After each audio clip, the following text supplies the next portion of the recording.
Is decentralized AI the next great infrastructure race? And if it is, who actually gets to own the rails? I'm Ricky Lee, and this is the Capital Compass. And today we're looking at Astrid Intelligence, an AQUIS listed company building and operating infrastructure inside the decentralized AI ecosystem. Astrid is not positioning itself as a passive investor in AI. The company says it is building, acquiring, and running systems with Bittensor, an open source, decentralized AI network where participants contribute computing power, data, and models in exchange for network rewards. At the center of that strategy is Astrid Arena, an incentivized competition designed to develop autonomous AI trading agents with the long-term ambition of challenging traditional quantitative investment models. Joining me now to walk us through the company, the opportunity, and the future of decentralized AI is Siam Kidd, CEO of Astrid Intelligence. Siam, great to have you with us. Welcome to the Capital Compass. Thanks for having me. What a cracking intro. You're very welcome.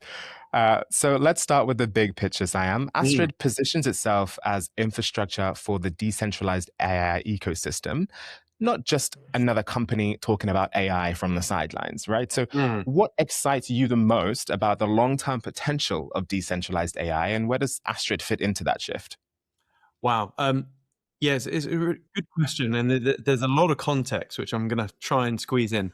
But our big 35,000-foot view is that Bittensor, this decentralizing distributed AI ecosystem, is the third big network. So with the invention of TCP/IP that led to the invention of the World Wide Web, that was the first globally scaled network of information transfer, relay, and dissemination. And that did really well. The whole world is built off the internet right now. And then the second great network was the Bitcoin protocol, because that was a globally scaled network that allowed for information and wealth transfer, dissemination, relay, and propagation. And I strongly believe that Bittensor is the third big protocol, because it's a globally scaled network of information, wealth, and intelligence transfer, and also creation. And the reason why these networks are getting more important is because they're focusing on different things. So with the internet, like global network, that allowed for emails, for example, and transferring information is handy. But then Bitcoin rose so fast and is the biggest supercomputer on the planet by far, because it's far more valuable to be able to ping money peer to peer. From now on, it's going to be AI self-recursive, improvements. And so the ability to be able to transfer or even create new intelligence is far more important than sending an email, sending money. It's intelligence creation. So that's like the big picture. And so understanding what Bittensor is, it's this massive buffet of different AI capabilities. So whether AGI or ASI is created by someone out there and it escapes into the internet or whatnot, it doesn't really matter. We're not trying to create AGI. It's just this massive buffet of capabilities, whether it's computer vision or protein folding. There is an independent AI startup under Bittensor doing all sorts of different things. And I think ultimately Bittensor will end up being like the Linux for AI. Wow. Okay. Remind me to send you my Bitcoin wallet after this. You've been very clear that Astrid is an operational company, not a passive investment vehicle, kind of what I alluded to earlier. So what does that mean in practice? How does being hands-on inside the Bittensor ecosystem create value for shareholders? Well, we're not a DAT. And there's been a big explosion in digital asset treasuries where they simply raise money, they buy Bitcoin or ETH, etc., and they sit on it and do nothing. It's a passive sort of play there. But if you go back to the old days of Bitcoin, and you were switched on enough and thought, oh, I could get some compute here and I could mine Bitcoin, those that did that made an absolute fortune. Because they are participating in the Bitcoin network and being rewarded, because Bitcoin has one incentive mechanism. Satoshi Nakamoto, whoever he, she, or they were, said, right, we want to incentivize compute, because that's the only way that the Bitcoin network could be resilient. The more compute it had, the more secure it is. So that's one incentive mechanism. It's a bit like an employer and employee. That incentive mechanism is, you give me 40 hours of your week or 60 hours of your week, your life force, and I'll give you some money. It's a very rudimentary, blunt incentive mechanism. One of the innovations with Bittensor is that they took this incentive mechanism thing, went, wait a minute, there are better ways to incentivize things, people or machines or future sentient life. And so if there's anything on the planet that you want to be solved or challenged or have a crack at, you can incentivize people, because markets are the most efficient thing on Earth. And it's a bit like I use the Ansari X Prize, where they incentivize universities and companies to build a reusable spaceship. And then, Virgin Galactic now uses that model, that won that award. And so, in Bittensor, there's all sorts of different challenges or problems that are being incentivized to be solved. Like there's a good one called Zeus. That is literally, hands down, the best weather prediction on the planet. They've incentivized data scientists all around the world to come up with, really good algorithms to predict weather better. And they're getting rewarded. Those are accurately, consistently accurate. Yeah. So we want to go back to your question. We want to operate in it. We are, we're buying and building up infrastructure within it. And so, yeah, we're not only helping make the metal that the picks and shovels are going to be used on, but we're doing that for AI instead of for the gold rush. And so a major part of this strategy is Astrid Arena, which is building a pipeline of autonomous trading agents. How does that model work, and how could AI-driven trading agents become a meaningful commercial opportunity over time? I think you maybe just alluded to it a bit there. Just very quickly, like a lot of people say, well, how does Bittensor compete with OpenAI or XAI, etc.? These juggernaut frontier labs. And the thing is, we're not. There's a good analogy of someone comparing these AI companies. Of some companies are trying to build these massive spaceships, these all-encompassing spaceships, whereas there's other companies building one very siloed thing, like bicycles. So what Bittensor is doing is focusing on whatever niche it is, like a really deep and really narrow niche, which eventually AGI, ASI, whatever in the future will go, oh, actually, that capability already exists, yoink, or they'll pay to have access to it.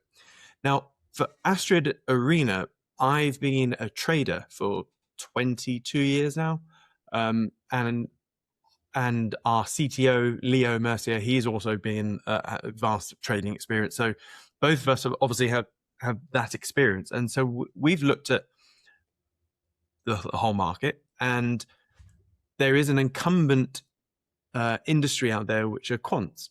So banks, investment firms, hedge funds, they spend hundreds, if not millions of dollars per year on maths geeks. And I say the word geek very lovingly. I wish I was a maths geek. They spend all this money on building trading algorithms, whether it's high frequency trading algorithms or other such stuff. And in my experience, over the last 20 odd years, I've come across thousands of different trading bots and trading algorithms, and they're all like rubbish martingale system. They just don't work. But we've got this coalescence of new capabilities now. AI is now actually making trading algorithms really accessible, and really quite effective. So in-house, we've built some, I've built a really good trading algorithm that's been doing crazy returns. And that's just little old me, and I'm not a coder. And so what we thought is actually we can use the Bittensor incentive mechanism, this ecosystem, and go, right, who here can build the best trading agent, autonomous trading agent, and let's incentivize that. So what we do is it's called Astrid Arena, and it's a competitional arena where people can submit their agents, whether it's OpenClaw or Hermes or whatever system you want. And every week there's a new battle, and each battle lasts 2 to 4 weeks. And they trade a selection of different things from gold, Bitcoin, Tau, Monero, Doge. Like, it's a semi-uncorrelated basket of goods.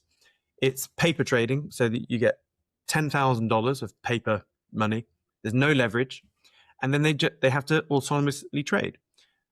every time the agent places a trade, it submits what's called an execution, and that gives us the logic and the reasoning behind why the agent placed that trade. And so the incentive here is that these 2-week, 4-week battles, we call them, they have a pretty big prize pool. So the smallest battle we give is $7,500. The biggest one is about $18,000, and we're going to be increasing the prize pools as the competition parameters increase. Now, we've been going at this for about a month and a half, 2 months now, and the performance has been quite boggling. So obviously in the first couple of weeks, all the agents were terrible. Everyone was losing money hand over fist. You had the odd people like trying to game it. And as we've increased the difficulty as the agents have got better, we've increased the difficulty of the parameters, or the battleground, so to speak. And now even the most average agent is doing something like 10 to 20% in a 2-week period, which is just incredible. And we're getting all of that intelligence. Sounds like some sort of battle royale for coding. Maybe that's the next trick that you're missing, that you could televise. It's a battle royale for trading agents. Yeah, there's already another subnet that does a battle royale for coding. Wow. Okay. So also kind of going back to your background a little bit there, crypto investor for how many years, former RAF pilot, fund manager, author, and now CEO of a listed decentralized AI company. How has that mix of market experience, discipline, and technical exposure shaped the way that you're building Astrid?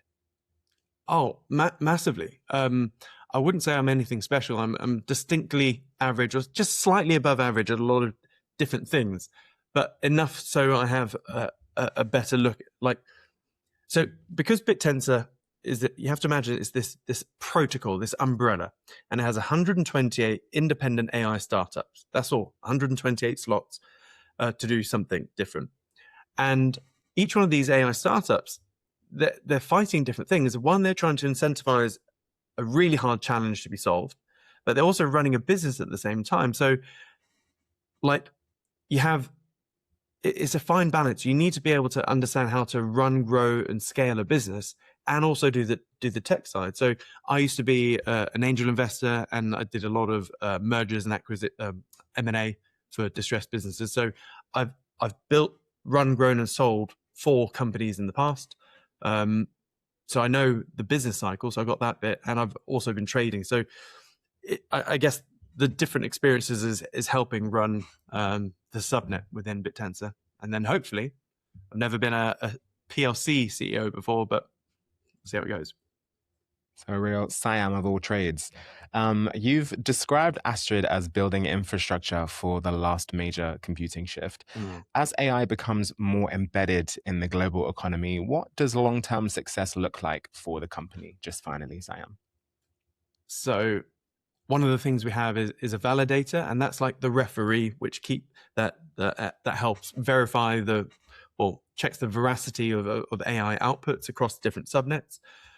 So if we take, let's take Zeus again, that weather prediction one. So we heavily validate on that, and by being a validator on a subnet, we get the output from the miners. So the data scientists submitting all the algorithms. So like if we wanted to, we could use the output. So by being a validator, you basically get like a sneak peek into the inner workings of every subnet. But for us, primarily, Astrid Arena is our thing, because if you're to take things to the limit, or let's say over a period of time, I can't say when, or we will have gleaned enough intelligence from all of these agents giving us their information and seeing how they trade, that we'll be able to have our own trading agent based on whoever's the best agent there is. And then we can then put a lot of money behind that agent ourselves and just run a portion of our own capital. But also we aim to sell that trading agent, or license out to big investment firms.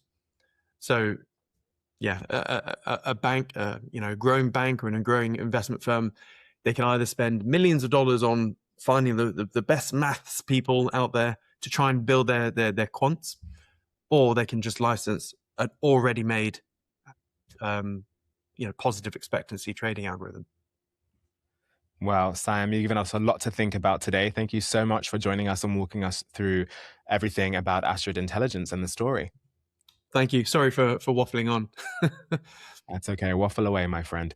I'm Ricky Lee, and this has been the Capital Compass. Thank you again for watching, and we'll see you next time.